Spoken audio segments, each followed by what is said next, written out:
221 ñu ngi leen di nuyu bu baax di leen ziar amaat nañu mbégte bu yaatu di leen retrouver donc saa su nekk ci seen plateforme digitale sportive préférée Sport Life 221 donc comme ni ñu koy defee saa su nekk rek dañuy ànd ak yéen ñëw sur le décryptage de l'actualité sportive donc le Sénégal sacré champion de la 35e édition de la Coupe d'Afrique des Nations fële ca Maroc ñu fas yéene ànd ak yéen ci bile jotaay waaye nag ma fas yéene ko partager ak le grand journaliste donc mbégte bu yaatu la ñuy am di partager yi la jotaay ak moom Pape Cheikh Sylla ngeen ràññee ko bu baax a baax amaat nañu mbégte bu yaatu di la dalal ci biir Sport Life 221.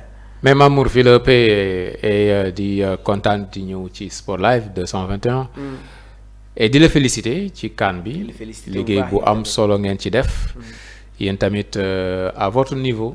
contribuer ngeen kon félicitations ci victoire bi pour tous les Sénégalais aussi.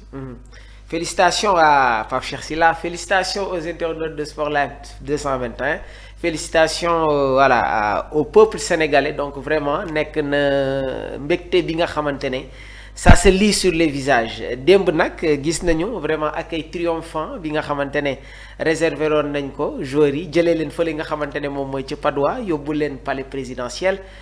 Vague de réaction yi nga xamante ne am nañ ko au sortir de cette belle victoire face à cette équipe marocaine laataa mooy ñëw tuuti sur le contexte du match démb nan nga jàngatee réception bi nga xamante ne réservé nañ ko joueurs yi Pape Cheikh Sylla. xanaa rafetlu ko rek. rafetlu ko Sénégal soxla woon na ko. Le Sénégal est un beau champion. ndam li ñu jële ko fële ca Maroc jële nañ ko fa ci anam yu rafet. mérité ko 7 matchs. yoo xamante ni 6 victoires la ci am. benn nul. voilà 13 buts lañ dugal. ñaar lañ encaissé. amul benn équipe boo xamante ni mettre nañu en difficulté. plus de 10 minutes. ci tournoi bi yëpp. voilà donc on est les champions hein.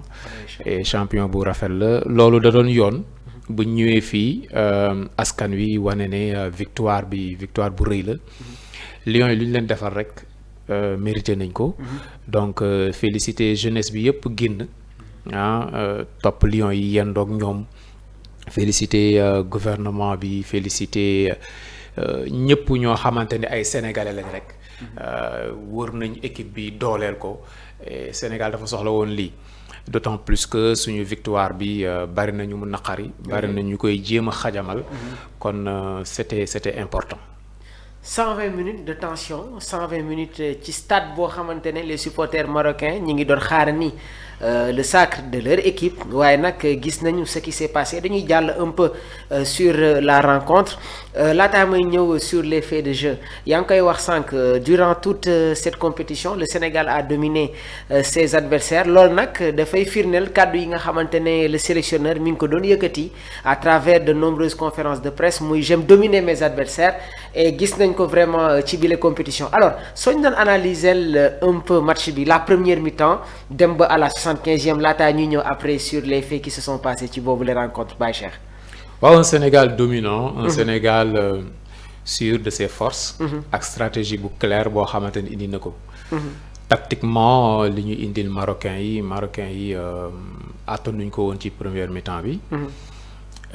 Sénégal boo xamante ni dafay quadriller milieu bi. ba nga xamante ni bal yi bi jël souvent passe yu gaaw ñu yegg ci camp wu Marocains yi.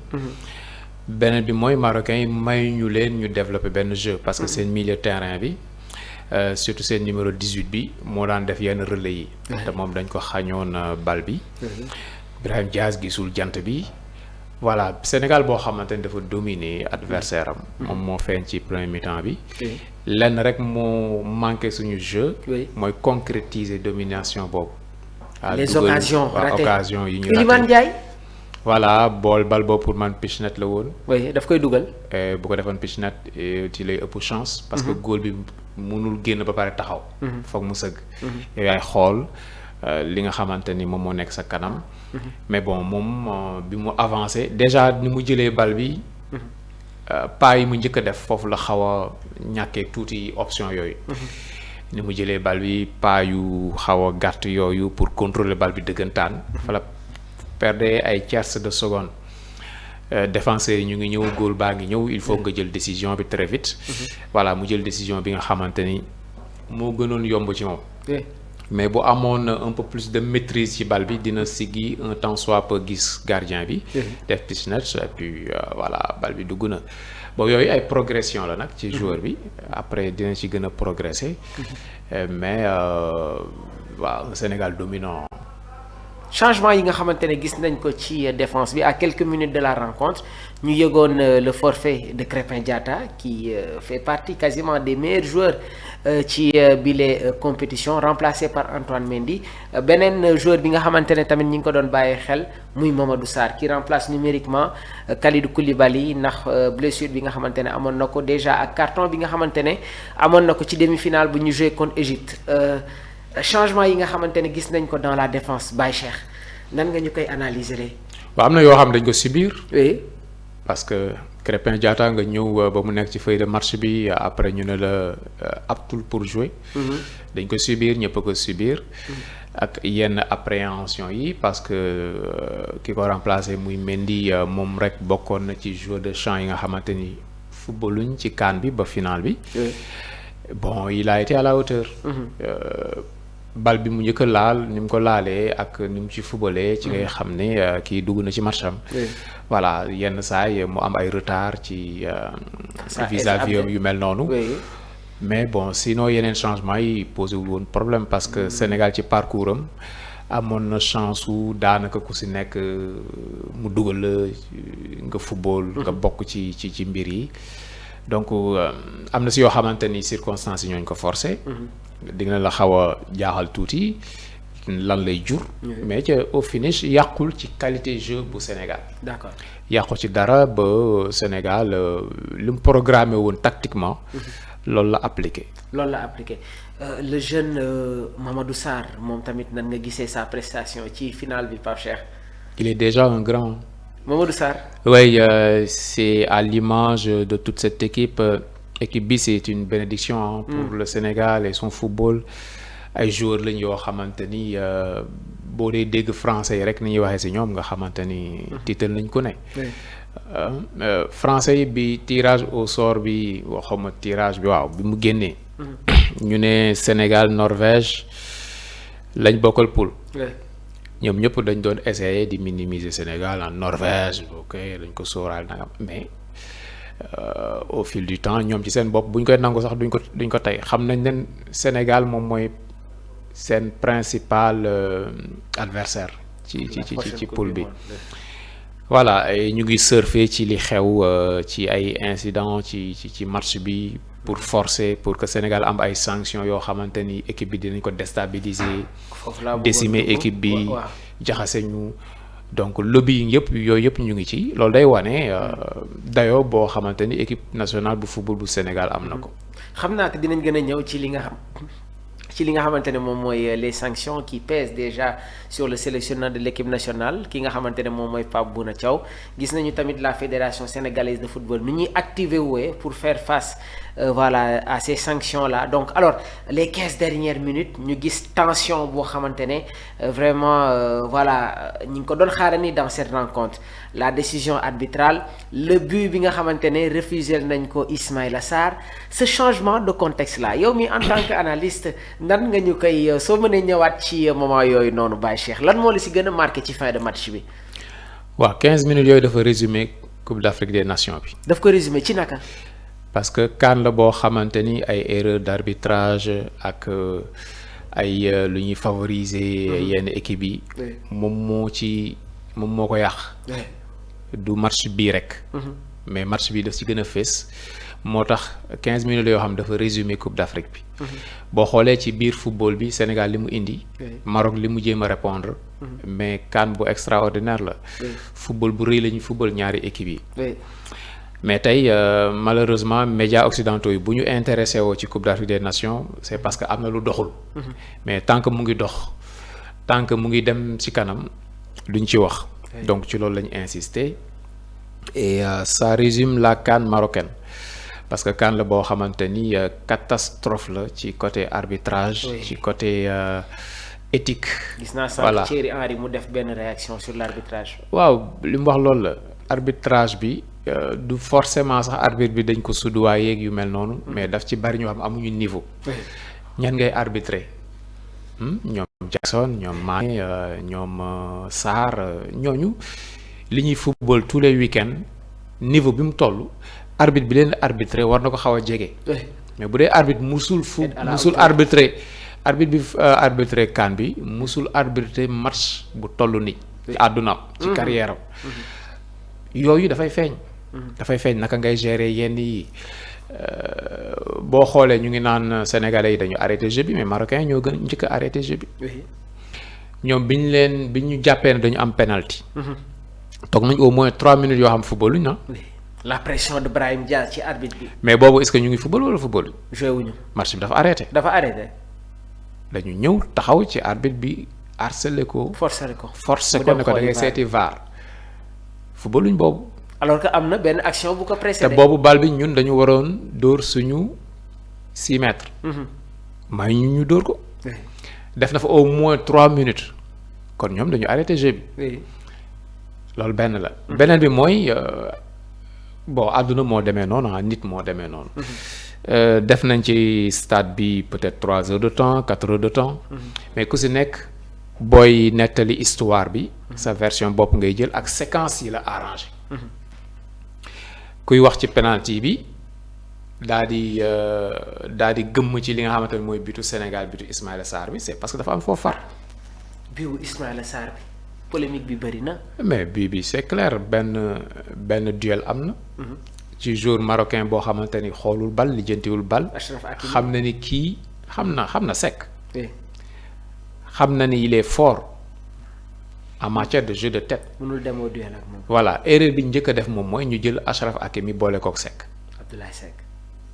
loolu erreur waa Maroc la ñoom ñoo ko def seen problème la. kee mënul téye kii bal bi bu ñëwee normalement mu tëb Abdoulaye Seck tëb du moom mooy tere Abdoulaye Seck mu mbëkk bal. comme xam na ko mu jël ay loxoom ne da koy téye mais bu jëlee ay loxoom teg ko ci kii fël loxo yi mu naaw. léegi bàyyi sax action bi jàll après ñu dem ñu xool VAR bi ñu xool ba xam duel kese la wala faute la après boo sifflé ñu comprendre. mais arbitre moo ko tey parce que am na expérience boobu xam na ni bu teelee sifflé. VAR sax du intervenir action bi jeex na. ñu teg ci 2 minutes match bi jeex na ñu ne la demal VAR nga dem VAR nga ñëw nga sifflé penalty boo xam ne yow leer na ne penalty bi boo ko sifflé ñu dem ñu dóor ko mooy match bi jeex na jox nga Maroc coupe bi. football ay nit ñoo koy def du ay machine dañu am ay xol dañu am ay mënoo dajal li nga dajal yépp def sacrifice yi nga def yépp ñëw di perdre coupe bi noonu. la réaction de Pape Bouna Thiaw. man je serai éternellement reconnaissant à Pape Bouna Thiaw ci li mu def ak après lu ci mënti topp nag. nañ def lu leen neex mais li mu waroon def na ko ci bi mu ko waree def. ñun dañoo yàgg a souffrir laa la wax ak CAF. dañoo yàgg a sonal maam bi may nekk lycée Sénégal a réglé beaucoup de problèmes. je me rappelle loolu yàgg na. 2000 la. oui. football nañu ak Nigéria mooy organiser Coupe d'Afrique. oui. Sénégal ñëw nekk outsider. mais dans le jeu Sénégal domine Nigéria football lu rëy. oui. boobu la Fadiga di door a intégré équipe bi. équipe nationale bi. dugal bii bu rëy. oui. Nigérians yi jàpp ne dinañ mën a égaliser. oui. match bi di dem mënuñu égaliser. oui. ñu ñuy kuccal di ñu yóbbu lu ne ñu def ko. lu ne ñu def ko ba mujj égaliser. oui. ñu envahir terrain terrain bi. bi ay fas ak ay supporters rek ku ne dugg ci terrain Sénégalais yi génn oui. terrifié tiit jaaxle après c'était l'Allemand Peter Schnittger ak yenn joueurs yi ñu arbitre ne ñaan leen dellu si waat leen si terrain bi. loolu bari na équipe yoo xam boo leen ko defee duñ dellu si terrain bi. exactement. ñu dellu ci terrain bi ñu dóor ñu ñibbi. oui. sans tambour ni trompette dara tukki dem nañ Égypte benn bu dul benn du ñaari bal la ñuy jël sànni ci terrain bi wax ni ñëw dugal le but. bi ñuy éliminé Maroc bi am na jamono joo xamante ni da ngay dugal but góol bi loqati ko Fernacoli dugal na but Maroc éliminatoire. coupe du monde mais temps yooyu VAR amul woon d'accord. mais noonu la si tolloo ñu match nul ñibbisi. mënoon nañ bañ a dem mondial ndax but boobu. Égypte moom ci ñoo gën a bari la. Tunisie même chose. RDC barki démb ak li xew yëpp Tunisie nga daan football. ngay daw romb tunisien mu jàpp sa moyo xëcc bif daanaka dafay rendi nii nga toog fa di wañaaru maanaam boo amul fit toog da nga dul sax football. arbitre bi mel ne newu fa. Maroc da ngay bitu hors-jeu lañ la daan dugal vite fait ñi ngi yuuxu. jeex na dama ne amul lu ñu dajul. CAF waroon nañu rus tuuti rek CAF lim ñu xañ ci Coupe d'Afrique.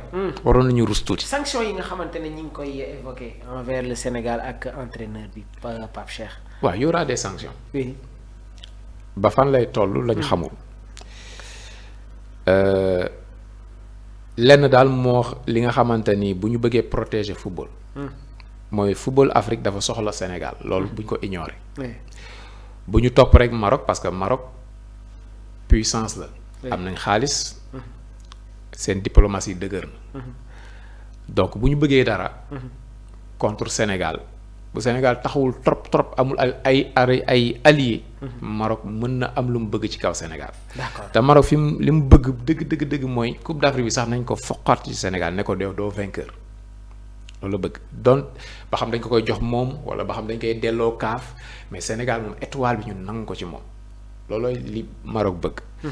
leneen li mooy xajamal yoonu Sénégal ci Coupe d'Afrique yi di ñëw. Coupe du monde bii di ñëw donc sanction yi normalement bu dee dañu topp ñëpp lu ñu def ci Maroc li mu def yëpp.